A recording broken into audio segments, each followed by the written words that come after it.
Hello and what's up guys, this is your client, you are watching education site. Guys, आज के इस video में मैं बात करने वाला हूं एमपीडीटी काउंसलिंग 2020 के लिए। एमपीडीटी काउंसलिंग 2020 के राउंड 1 के लिए जो रजिस्ट्रेशन है वो 4 अक्टूबर को खत्म हो गए हैं। 3 अक्टूबर पहले लास्ट डेट थी रजिस्ट्रेशन की, लेकिन 3 अक्टूबर की नाइट में एमपीडीटी की साइट पे प्रॉब्लम आ गई थी, जिसके कारण इन्होंने डेट एक्सटेंड कर दी। 4 अक्टूबर रजिस्ट्रेशन की लास्ट डेट थी। आज के इस वीडियो में मैं एमपीडीटी के चॉइस फिलिंग के बारे में और कॉलेज सीक्वेंस के बारे में कुछ इंपॉर्टेंट पॉइंट्स बताने वाला हूं। एमपीडीटी की काउंसलिंग में अगर आप टीएफडब्ल्यू के लिए एलिजिबल हो, यानी आपकी जो फैमिली इनकम है वो 8 लाख रुपीस पर एनएम से कम है और आपने अपने रजिस्ट्रेशन के टाइम पे अपना इनकम सर्टिफिकेट, अपने पेरेंट्स का इनकम सर्टिफिकेट लगाया है, तो आप टीएफडब्ल्यू सीट्स के लिए एलिजिबल हो। और टीएफडब्ल्यू सीट्स वाले जो स्टूडेंट हैं जो टीएफडब्ल्यू सीट्स लेना चाहते हैं, जो कि हर एक कॉलेज में 10% होती हैं, उनको मैं बता दूं कि अगर आप किसी भी कॉलेज में टीएफडब्ल्यू सीट में एडमिशन लेते हो, यानी ट्यूशन फी वेवर, जिसमें आपकी ट्यूशन फीस नहीं लगती है कॉलेज में, तो आपको उस कॉलेज में इंटरनल ब्रांच चेंज, जो कि राउंड 2 के बाद होती है, इंटरनल ब्रांच चेंज में आपकी कॉलेज के अंदर ब्रांच चेंज नहीं होगी। और जब आप फर्स्ट ईयर कंप्लीट करोगे, क्योंकि जो फर्स्ट ईयर का सिलेबस होता है वो बीटेक में हर एक ब्रांच का सेम होता है, ठीक है, चाहे वो कंप्यूटर साइंस हो, चाहे वो सिविल हो, चाहे वो मैकेनिकल हो, हर एक ब्रांच का फर्स्ट ईयर में जो सिलेबस होता है बीटेक का वो सेम होता है। तो फर्स्ट ईयर के बाद जब कॉलेज के अंदर ब्रांच स्लाइड होती है, इंटरनल स्लाइडिंग होती है, इंटरनल काउंसलिंग होती है, तो उसमें भी टीएफडब्ल्यू सीट वाले बच्चों की जो ब्रांच है वो चेंज नहीं होती है, स्लाइड नहीं होती है। तो टीएफडब्ल्यू लेने का एक फायदा तो ये है कि आपको ट्यूशन फीस पे नहीं करनी पड़ेगी, लेकिन नुकसान ये है कि आपकी जो ब्रांच है वो चेंज नहीं होगी। आपने जिस भी ब्रांच में एडमिशन लिया है टीएफडब्ल्यू सीट में, आपको उसी ब्रांच में 4 साल पढ़ना होगा। बहुत बार बच्चे मिस्टेक कर देते हैं, टीएफडब्ल्यू सीट ले लेते हैं, इसके बाद फिर उनकी ब्रांच चेंज नहीं होती तो परेशान होते हैं, ठीक है ना। पहला पॉइंट हो गया। दूसरा पॉइंट ये है कि जो रजिस्ट्रेशन है राउंड 1 का वो तो खत्म हो चुका है, लेकिन जो चॉइस फिलिंग है वो 8 तारीख तक चल रही है, ठीक है। पहले 7 तारीख डेट थी, लेकिन अब 8 तारीख तक चल रही है। तो जिन बच्चों ने चॉइस फिलिंग में मिस्टेक की है, यानी जो बच्चे अपनी चॉइस फिलिंग एडिट करना चाहते हैं या फिर उन्होंने चॉइस फिलिंग सही तरीके से नहीं की, उनके लिए मैं बता दूं कि आप अपनी चॉइसेस को एडिट कर सकते हो। चॉइस अगर आप एडिट करना चाहते हो तो इसके लिए जो टाइम रखा गया है वो आपका 7 से 8 अक्टूबर का रखा गया है, यानी 7 से 8 के बीच आप अपनी चॉइसेस को एडिट कर सकते हो login ID and password use करके। जब आप चॉइस एडिट कर लोगे ना, इसके बाद जब उन्हें सबमिट करोगे तो आपको 100 रुपए का पेमेंट भी करना होगा एमपीडीटी को। मान लो कोई स्टूडेंट ऐसा है जिसकी रैंक 1.5 लाख आ रही है, ठीक है ना, 1.5 लाख। अब वो अपनी चॉइस फिलिंग करने जाता है, जब डैशबोर्ड खोलता है चॉइस फिलिंग का, तो उसे इतने सारे कॉलेज दिख जाते हैं ना कि उसे लगता है कि और भी चॉइसेस फिल करता जाता हूं, और भी कॉलेज फिल कर देता हूं, शायद मुझे किसी कॉलेज में एडमिशन मिल जाए, शायद मुझे जीएसआईटीएस इंदौर मिल जाए, डीएवीवी मिल जाए, जेईसी मिल जाए, ठीक है ना। तो ये जो सारी चीजें होती हैं जब हम चॉइस फिलिंग करने बैठते हैं तो दिमाग में आती ही है, हर एक स्टूडेंट के आती है। चॉइस फिलिंग में आपको मिनिमम 10 कॉलेज फिल करने होते हैं, ठीक है। तो आप ऐसा ना करिए कि मैक्सिमम आप सभी कॉलेज फिल कर दें, फिल कर सकते हो, लेकिन आपको कम से कम चॉइस फिलिंग करनी है। आपको उस कॉलेज को ज्यादा प्रायोरिटी देनी है जो कॉलेज आपको मिल सकता है आपके रैंक के अकॉर्डिंग। अगर आपकी रैंक 1.5 लाख आ रही है और आप एसजीएसआईटीएस इंदौर का कंप्यूटर साइंस डाल रहे हो ऊपर, फिर डीएवीवी इंदौर का कंप्यूटर साइंस डाल रहे हो, फिर जेईसी जबलपुर का कंप्यूटर साइंस डाल रहे हो, और आप इस आशा में डाल रहे हो कि शायद मिल जाए, शायद सीट खाली हो और मिल जाए, ऐसा नहीं होता मेरे भाई। ऐसा अगर आप करोगे तो आपको जो सीट मिलने वाली होगी, जो सीट मिलने वाली होगी उसका जो नंबर है वो नीचे जाएगा, और जब उसका नंबर नीचे जाएगा ना, वो जो चॉइस है वो नीचे दब जाएगी ना, जब कंप्यूटर साइंस वगैरह, इंफॉर्मेशन टेक्नोलॉजी वगैरह से दब जाएगी, तो फिर आपको वो सीट मिलने की जो चांस है वो कम हो जाते हैं।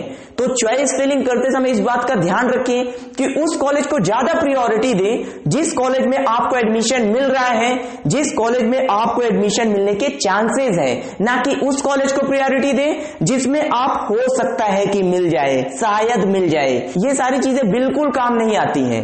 जो काउंसलिंग होती है वो मैनुअली नहीं होती है, सॉफ्टवेयर के थ्रू होती है, और सॉफ्टवेयर में अगर आपका डेटा प्रोसेस होने में टाइम लग रहा है तो इससे आपका ही नुकसान है, फिल्टर होने में टाइम लग रहा है तो आपका नुकसान है। आप चॉइस फिलिंग करिए, लिमिटेड चॉइस फिलिंग करिए, और उन कॉलेजेस को ज्यादा प्रायोरिटी दीजिए जो कॉलेज आपको आपकी रैंक के अकॉर्डिंग मिल रहे हैं। ठीक है ना। तीसरा पॉइंट ये है आज की इस वीडियो का कि जिन बच्चों की रैंक 4 लाख से ऊपर आ रही है, 7 लाख से कम आ रही है, जनरल कैटेगरी की बात कर रहा हूं, ठीक है, 4 लाख से ऊपर 7 लाख से कम। अब वो बच्चे ये सोच रहे हैं कि मुझे प्राइवेट कॉलेज ले लेना चाहिए, मुझे एलएनसीटी ले लेना चाहिए, मुझे ओरिएंटल ले लेना चाहिए या टीआईटी ले लेना चाहिए, या फिर और भी जो प्राइवेट इंजीनियरिंग कॉलेज है एमपी में, लोकल प्राइवेट इंजीनियरिंग कॉलेज है, मुझे उनसे बीटेक करना चाहिए क्योंकि मुझे वहां पे कंप्यूटर साइंस मिल रहा है। ठीक है, तो देखो लोकल प्राइवेट इंजीनियरिंग कॉलेज से बीटेक अगर आप कंप्यूटर साइंस से कर रहे हो या किसी और ब्रांच से कर रहे हो, ठीक है, एमपी के लोकल प्राइवेट कॉलेज नहीं, किसी भी और स्टेट के भी अगर आप कॉलेज ले लेते हो, ठीक है, तो वहां पे आपको बहुत बढ़िया फ्यूचर नहीं मिलने वाला है, इस बात का यकीन करें। आपको एक अच्छा कॉलेज सेलेक्ट करना है, ठीक है, गवर्नमेंट कॉलेज सेलेक्ट करना है। लोकल प्राइवेट कॉलेज में चले तो जाओगे, ठीक है, लेकिन वहां पे जो पैकेज होते हैं ना वो 1.5 लाख 2 लाख 2.5 लाख का होता है, और जो देखते हो ना कि 10 लाख का हाईएस्ट पैकेज लगा, 18 लाख का हाईएस्ट पैकेज लगा, वो कैसे लगता है वो तो प्राइवेट कॉलेज वाले ही बता सकते हैं। ठीक है, वो पैकेज लगाने के लिए वो क्या क्या करते हैं कंपनी में, वो क्या क्या करते हैं प्राइवेट कॉलेज वाले, कितनी फॉर्मेलिटी करते हैं, कितना पैसा लगता है, वो सारी चीजें तो कॉलेज की इंटरनल है, और ये चीजें आपको तब पता चलेंगी जब आप एडमिशन ले लोगे, और इसके बाद कुछ नहीं कर सकते हो।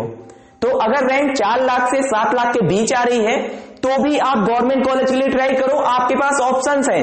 आपके पास सती विदिशा हो गया, बरकतुल्लाह यूनिवर्सिटी हो गई, यूआईटी आरजीपीवी भोपाल में ऑटोमोबाइल पीसीटी हो गया, रीवा इंजीनियरिंग कॉलेज हो गया, इंदिरा गांधी इंजीनियरिंग कॉलेज, इतना बढ़िया नहीं है लेकिन एक ऑप्शन तो है आपके पास एटलीस्ट। ठीक है, तो आप इन कॉलेजेस पे ट्राई करो। यहां पे अगर जाओगे ना तो आपका जो फ्यूचर है ना वो सिक्योर रहेगा। यहां पे जाने के बाद अगर आप बीटेक करके निकलोगे तो ऑन कैंपस नहीं भी मिला प्लेसमेंट ना, तो कहीं ना कहीं हायर स्टडीज में या फिर ऑफ कैंपस में ज्यादा सैलरी नहीं तो 3 से 4 लाख का पैकेज तो उठा ही सकते हो, और प्राइवेट कॉलेज में ऑन कैंपस तो मिल जाएगा लेकिन सैलरी 1.5 से 2 लाख होगी, यानी 10 से 12 हजार रुपए महीने। तो क्या कर लोगे भाई, 10 से 12 हजार में क्या ही हो जाता है। तो हमारा जो तीसरा पॉइंट है वो आपको ये समझा रहा है कि अगर आपको कॉलेज वर्सेस ब्रांच का मौका मिलता है तो आपको एक अच्छा कॉलेज सेलेक्ट करना चाहिए, क्योंकि अगर आप एक अच्छा कॉलेज सेलेक्ट कर रहे हो तो वहां पे आपको किसी भी ब्रांच में प्लेसमेंट मिल जाएगा।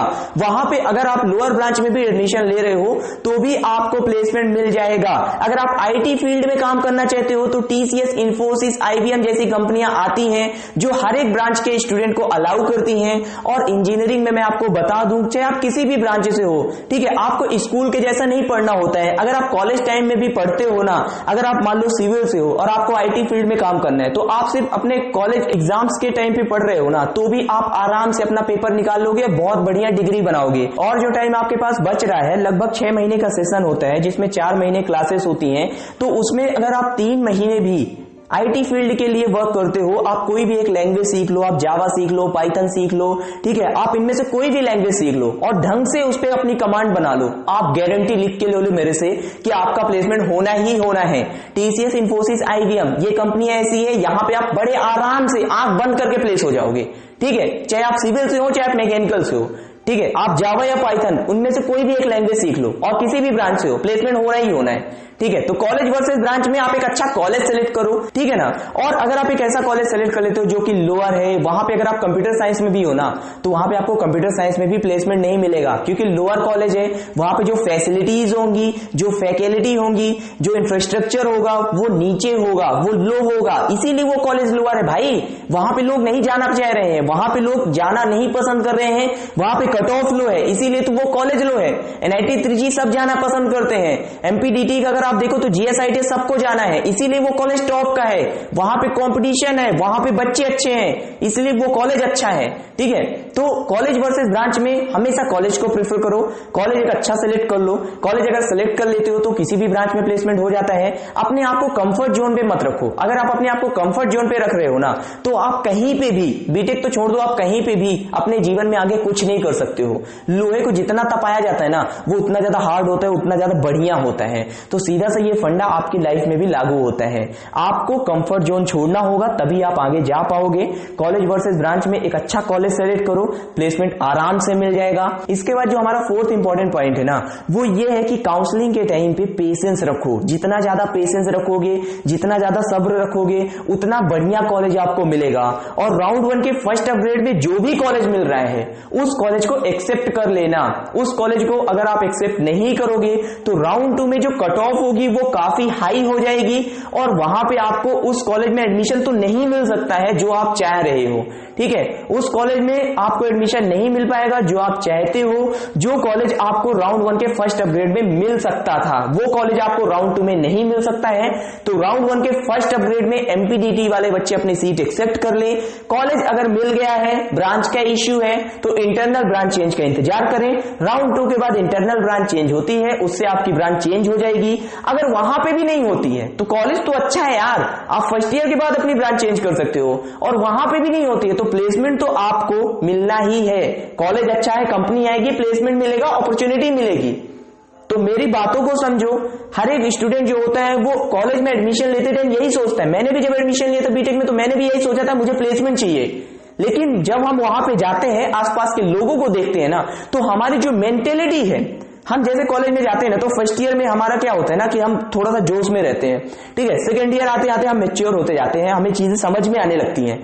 तो सेकंड ईयर के बाद बच्चे क्या करते हैं ना यार कि बहुत सारे बच्चे ऐसे होते हैं जो प्लेसमेंट के लिए अपीयर ही नहीं होते, जिनको प्लेसमेंट चाहिए ही नहीं। वो हायर स्टडीज में जाते हैं, गेट हो गया, जीआरई हो गया, कैट हो गया, ठीक है, ये सब में चले जाते हैं। कुछ बच्चे ऐसे होते हैं जो खुद का स्टार्टअप करने में लगे होते हैं, ठीक है, वो सेकंड ईयर से उस पर वर्क करते हैं कि मुझे स्टार्टअप करना है, अपना प्लान करते रहते हैं, अपना काम करते रहते हैं और बहुत बढ़िया तरक्की करते हैं भाई वो लोग, ठीक है।